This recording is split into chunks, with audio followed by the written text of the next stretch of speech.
So, ito na nga yung second day namin dito sa Bolasi, Pangasinan. Ayan, sa wakas nga nakapag-post na rin ako ng vacation pictures ko dito sa IG account ko. Sobrang bihira lang kasi talaga ako mag-take ng picture kasi puro video yung ginagawa ko. Bago nga bumaba, nagantay muna kami kay Cassandra matapos mag-coloring book. Pinapababa na nga kami ni ate kasi mag-i-start na daw kumanta ng happy birthday. Bali, nag-celebrate nga lang kami dito sa Pangasinan ng birthday ni Papa Jaime. Simple nga lang yung hinanda namin sa birthday ni Papa Jaime, tapos yan nag-boodle fight nga kami pero ang pinakapasabog kasi kompleto kami lahat dito. Wala ngang naiwan kasi lahat ng mga magkakapatid tsaka pinsan ko nandirito din. For sure nga na masaya si Papa Jaime kasi kompleto kaming lahat para i-celebrate yung birthday niya. Tapos yan sa may resort nga namin merong pinakamalapit na court tapos may mga players nga na pumunta sa amin tapos inaaya kaming maglaro ng volleyball. Ayan, ginawa na nga rin namin kasi gusto rin namin maglaro ng volleyball dito sa Pangasinan. First time nga lang namin maglalaro dito tapos lahat nga kami dito nakapaa gaming. Kahapon pa nga nila kami inaaya maglaro ng volleyball kasi gusto rin daw nila kami makalaro. Nilaban na nga rin namin kahit pustahan tapos sa first game nga namin panalo kami ng 1K. Bali yung setter nga namin dito si Cassandra tapos hindi pa nga siya sanay mag-set kasi spiker naman talaga yung laro niya. Tapos yan meron pa nga kami ditong kakampi na transformer na si Shavia. Lahat nga kami naka-dry fit tapos yung suot nga ni Shavia crop top. No choice na rin kasi kami kaya sinali namin si Shavia para makompleto kaming 6. Pero in fairness kay Shavia kahit mabigat yung dinadala niya nagsisipag siyang tumalon para makablock. Naku medyo kinakabahan pa nga kami neto kay Shavia kasi baka matamaan yung 450cc niya na dala-dala. First time ko nga lang din maglalaro ng nakapaan na sobrang tagal tapos ang sakat niya kapag tumatalon tsaka kapag naglalanding. Parang feeling ko nga neto magkakapaltos pa ako sa paa. Natatawa nga lang kami neto kay Shavia habang naglalaro kasi sabi niya ganda lang daw yung ambag niya sa court. Di ko nga alam sa kanya kasi kapag long rally para siyang nagiging mannequin kasi hindi na siya gumagalaw. Di naman talaga siya player pero sinali na lang din namin para syempre tawa-tawa tsaka maka-experience din. Sabi pa nga namin sa kanya mag-jump serve siya kaso nga lang sabi niya hindi na daw kaya ng Barbie arms. Diyos ko lahat nga ng mga taong nanonood dito nag-e-enjoy din panoorin si Shavia. Paano ba naman kasi kapag nagbablock laging touching kasi dumidikit yung susuri. Tapos yan nanghihingi pa nga siya dito ng set tapos ang binigyan nga ayan grabe sobrang lakas parang service.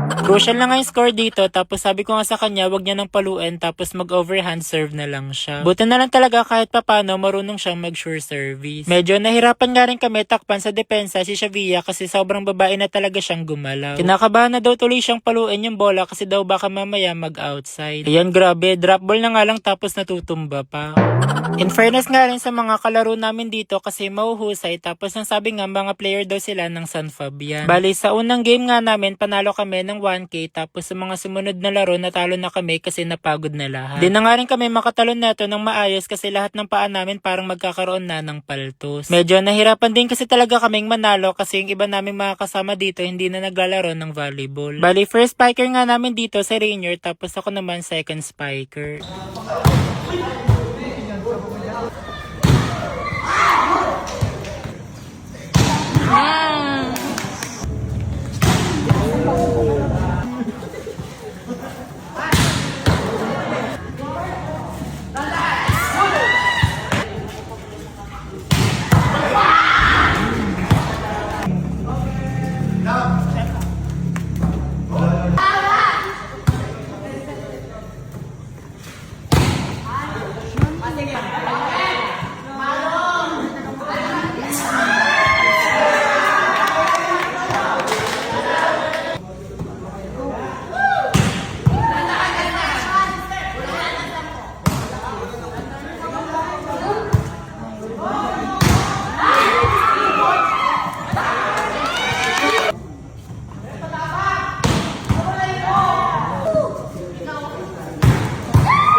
Ayun, grabe. Talo nga kami neto tapos sobrang pagod pa. Pero okay lang naman kasi nag-enjoy talaga kami kalaro sila. Tapos ito ngayon pa ako, grabe, sobrang dumi. Sabi ko nga pag uwi ng Manila, magpapamanicure tsaka pedicure kagad ako neto. Share ko na rin sa inyo guys itong legit at license na Cobra Plus at ilalagay ko na lang din yung link nito sa comment section.